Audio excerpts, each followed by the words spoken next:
احکام کے سلسلے میں دو موضوعات کے سلسلے میں مختصر باتیں ہوں گی. ایک وہ موارد جہاں نماز دوبارہ پڑھنا واجب ہے، دو تین موارد کا ہم ذکر کریں گے. ایک دوسرا کہ کلام بیجا نماز میں اس کے کچھ احکام بیان کریں گے. تو وہ موارد جہاں تکرار نماز واجب ہے، نماز دوبارہ پڑھنا واجب ہے، ان میں سے ایک مورد یہ ہے کہ انسان وقت سے پہلے نماز پڑھ چکا ہوں. اگر وقت داخل ہونے سے پہلے انسان نے نماز پڑھ لی ہے تو جب آپ کو پتہ چلے کہ میں نے اپنی پوری نماز وقت سے پہلے پڑھی ہے تو واجب ہے کہ نماز دوبارہ پڑھے. یہ پہلا مورد. وعلیکم السلام. دوسرا مورد یہ ہے کہ انسان کو پتہ چلے کہ نماز پشت بقبلہ بجا لائی جا چکی ہے، یعنی قبلہ غلط تھا، رو بقبلہ نماز نہیں پڑھی ہے، پشت بقبلہ پڑھی ہے، یا دائیں طرف نماز پڑھی ہے. السلام علیکم.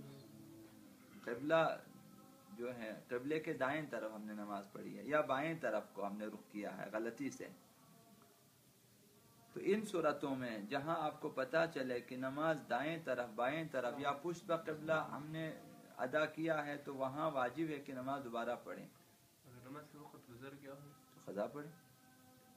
تھوڑا اگر فرق زیادہ نہ ہو، اگر سمت قبلہ جو ہے محرز ہو جائے کافی ہے. آپ کو پتہ چلے کہ قبلے کی سمت ہمارا رخ ہے، اب وہ جو ہے اب بہت کم مقدار میں ادھر ادھر دائیں بائیں طرف اگر جو ہے انحراف ہے تو پرواہ نہیں ہے، لیکن مکمل قبلہ سامنے ہے، مثلا اس طرف میں نے باقاعدہ دائیں طرف کو نماز پڑھی ہے یا پھر مکمل بائیں طرف کو نماز پڑھی ہے تو ان صورتوں میں باطل ہے، دوبارہ پڑھنا ضروری ہے. خاص مختص کی ہے کہ کتنا ڈگری وغیرہ ہے نہیں اندازن ہے. ہمارے قاری نے یہ کہا تھا کہ اگر ہم دونوں کو 90 ڈگری میں کریں، اگر 45 سے کم ہو تو صحیح، اگر زیادہ ہو تو یہ مجھے نہیں معلوم. کم انحراف جو نماز پڑھنے والے کو خود پتہ ہوتا ہے کہ زیادہ انحراف نہیں ہے، ابھی مکمل دائیں بائیں نماز پڑھی گئی ہے تو باطل ہے، یا پیچھے مثلا پشت بقبلہ نماز پڑھی گئی ہے تو باطل ہے. لیکن اگر قبلے کی سمت ہے، اب یہ سامنے پورا سمت ہے، سمت رو بقبلہ ہونا واجب نہیں ہے، سمت قبلہ جہت قبلہ واجب ہے. ابھی قبلہ یہاں سے مکمل طور پر مغرب کی طرف ہے مثلا، تو آپ مغرب کی طرف آپ نے رخ کیا ہے لیکن بہت کم انحراف ہے جسے آپ دائیں بائیں نہیں کہہ سکتے، بہت کم، تو اس وقت نماز آپ کی صحیح ہے کہ سمت قبلہ ہے لیکن بالکل سمت نہیں ہے، کچھ انحراف ہے. اب وہ دائیں طرف بھی نہیں ہے بائیں طرف بھی نہیں، ان کے بیچ میں ہے، تو اس وقت نماز درست ہے. یہ دوسرا مورد. تیسرا مورد جہاں مسافر کو سفر میں نماز قصر پڑھنی چاہیے، اس نے کامل نماز پڑھی ہے، پوری نماز پڑھی ہے، یا بالعکس جسے نماز پوری پڑھنی چاہیے اس نے قصر پڑھ لی ہو، ان دونوں صورتوں میں نماز دوبارہ پڑھنا واجب ہے. اگر وقت باقی ہو تو ادا دوبارہ پڑھیں گے، اگر وقت گزر چکا ہو تو ان نمازوں کی قضا واجب ہے. مثلا سفر میں آپ گئے جہاں نماز قصر ہے، 2 رکعتیں پڑھنی چاہیے، وہاں 4 رکعتیں پڑھی ہیں، تو آپ کو پتہ چلا کہ میری نماز قصر تھی اور میں نے پوری نماز پڑھی ہے تو دوبارہ پڑھنا ضروری ہے. دوسرا آپ کی خدمت میں کلام بیجا کے بارے میں. عام طور پر جو کلام بیجا ہے نماز میں اس کے لیے سجدہ سہو واجب ہے. انسان غلطی سے کوئی بات کرتا ہے جو کہ غیر نماز ہے، نماز میں نماز والا کوئی جملہ نہیں ہے، نماز والا کوئی کلمہ نہیں ہے، غیر نماز، وہاں سجدہ سہو واجب ہے اگر کلام بیجا ہو. اگر عمدن جان بوجھ کر کوئی کلمہ ادا کرے کہ کوئی معنی کسی کو سمجھانا چاہے تو نماز کلن باطل ہے. نماز میں کلام مبطل نماز ہے، بات کرنا حرام ہے، یعنی کوئی بھی بات جو غیر نماز ہو باطل ہے. لیکن چند موارد میں اشکال نہیں رکھتا ہے. مثلاً کوئی کلمہ غیر نماز آپ کہنا چاہتے ہیں ذکر کے عنوان سے، اب اس میں بھی فقہا احتیاط کریں گے کہ عربی میں ہو. ٹھیک ہے نا. آپ مثلا بعض اوقات ایسا ہوتا ہے کہ حضرت امام جماعت کو آگاہ کرنے کے لیے پیچھے سے مقتدیوں میں سے کوئی ایسی بات کرے کہ امام کو پتہ چلے کہ بھئی یہاں پہ آپ نے مثلا قیام میں جانا ہے، یہاں پہ مثلا تشہد آپ نے پڑھنی ہے، یہاں پہ مثلا قرات میں مثلا اخفاء کرنا وغیرہ، کہ یہاں جہر نہیں ہے اخفاء، یہاں اخفاء نہیں جہر ہے وغیرہ. امام کو حالانکہ اس کی ضرورت نہیں ہوتی. مثلا قیام میں امام غلطی سے تشہد پڑھنا شروع کر دیتا ہے، غلطی سے سلام دینا شروع کر دیتا ہے، تو وہاں امام کو مثلا اٹھانا ہوتا ہے. چاہتے ہیں کہ نماز دوبارہ پڑھنے سے بہتر ہے کہ امام کو اٹھا لیں.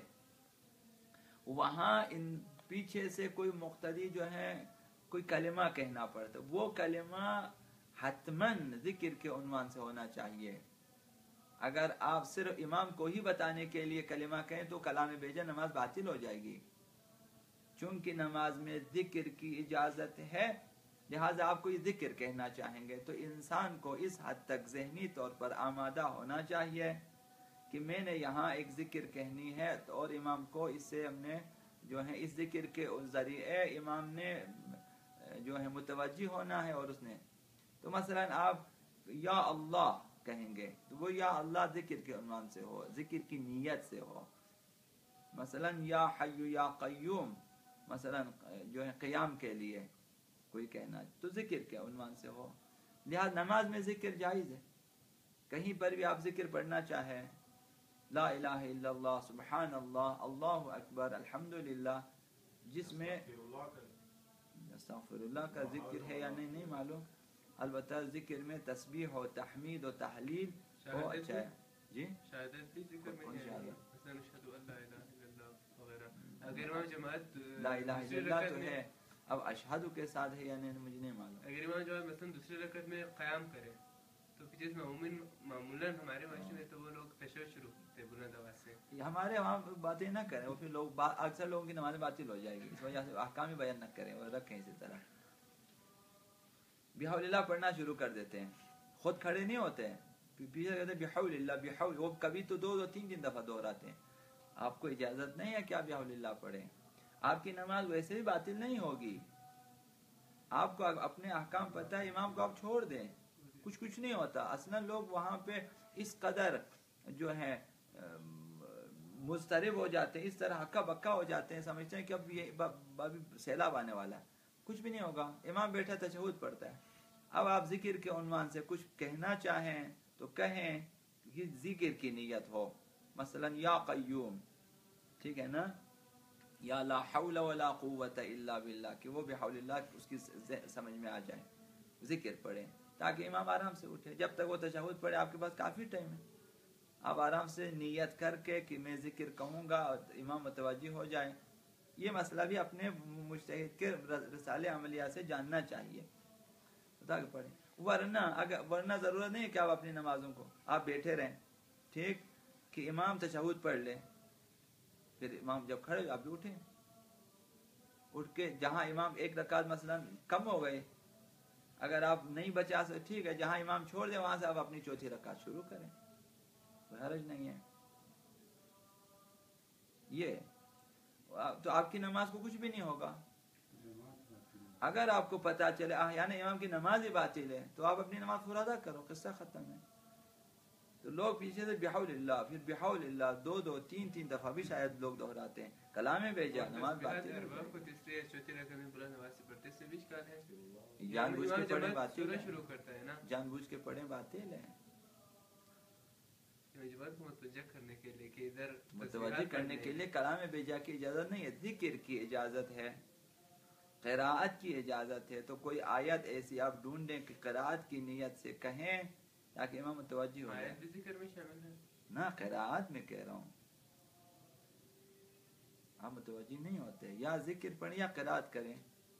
قراءت نماز بھی جائز ہے، قراءت قرآن نماز میں سجدے میں ہو، رکوع میں ہو، قیام میں ہو، قراءت کے عنوان سے آپ قراءت کر سکتے ہیں. تو خلاصہ وہ لوگوں کا جو ہے درد دل وہ رہنے دیں. ابھی بعد آپ ذکر کے عنوان سے کچھ کہنا چاہیں، کلام بیجا ہے، مثلا کلام بیجا، کلام یعنی غیر نماز، تو جائز ہے، کوئی حرج نہیں ہے. آپ رکوع میں کوئی ذکر کہنا چاہیں، ایک لا الہ الا اللہ اضافی کہنا چاہتے ہیں، ایک سبحان اللہ اضافی کہنا چاہتے ہیں، ذکر کرنا چاہتے ہیں، تو جائز ہے. 2، قرآن پڑھنا سورہ سجدہ کے علاوہ. سورہ سجدہ جائز نہیں ہے نماز میں، لیکن سورہ سجدہ کے علاوہ دوسری جو صورتیں ہیں ان کی آپ تلاوت کر سکتے ہیں نماز میں کسی جگہ، تو وہ بھی جائز ہے. غیر نماز ہے لیکن جائز ہے، ثواب بھی ہے.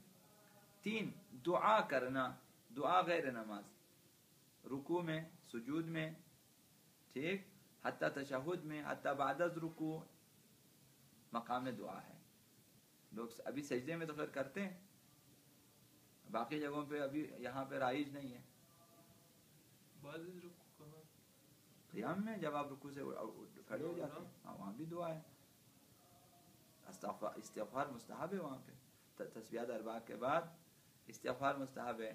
اور رکوع کے بعد جو سمع اللہ، وہاں بھی ایک اور دعا ہے مستحب ہے، فی الحال مجھے یاد نہیں. ہاں کوئی اس طرح کی چیزیں مستحب ہے. احسن، ماشاء اللہ. اور نمبر 4، صلوات پڑھنا نماز میں مستحب ہے.